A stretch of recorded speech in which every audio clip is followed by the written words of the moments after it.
മാതാവിൻ്റെ കാലിനടിയിലാണ് സ്വർഗമെന്ന് പഠിപ്പിച്ച മുത്ത് റസൂലുള്ളാഹി സ്വല്ലല്ലാഹു അലൈഹി വസല്ലം തങ്ങൾ. ഈ അടുത്തായിട്ട് സോഷ്യൽ മീഡിയയിലൊക്കെ ഭയങ്കര ചർച്ച ചെയ്യപ്പെട്ട വൈറലായ ഒരു കേസ് ഉണ്ടായിട്ടുണ്ടായിരുന്നു അങ്ങ് സൗദി അറേബ്യയിൽ.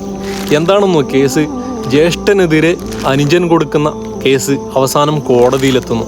ഉപ്പാനെ എനിക്ക് നോക്കാൻ കിട്ടുന്നില്ല, ജ്യേഷ്ഠൻ്റെ അടുത്താണ് ഉപ്പ താമസിക്കുന്നത്, ഉപ്പാൻ്റെ എല്ലാ കാര്യങ്ങളും ചെയ്തു കൊടുക്കുന്നത് ജ്യേഷ്ഠനാണ്, അതുകൊണ്ട് എനിക്ക് സംരക്ഷിക്കാൻ കഴിയുന്നില്ല എന്നായിരുന്നു അനുജൻ്റെ പരാതി.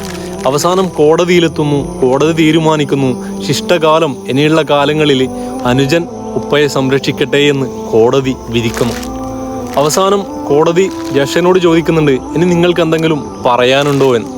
അവസാനം പറഞ്ഞ വാക്ക് കേട്ട് ജഡ്ജി പോലും കരഞ്ഞെന്നാണ്.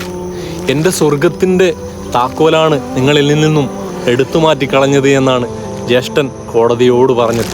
നമ്മൾ ചിന്തിക്കേണ്ടത് നമ്മുടെ മാതാപിതാക്കൾ, അവരെ നമ്മൾ കഴിയും പോലെ നമ്മൾ സംരക്ഷിക്കണം. മാതാവിൻ്റെ കാലിനടിയിലാണ് സ്വർഗമെന്ന് പഠിപ്പിച്ച മുത്ത് റസൂലുള്ളാഹി സ്വല്ലല്ലാഹു അലൈഹി വസല്ലം തങ്ങൾ. റബ്ബ് സുബ്ഹാനഹു വ തആല മാതാപിതാക്കളുടെ പൊരുത്തം സമ്പാദിക്കുന്ന മക്കളിൽ നമ്മയും ഉൾപ്പെടുത്തട്ടെ. അസ്സലാമു അലൈക്കും വറഹ്മത്തുള്ളാഹി.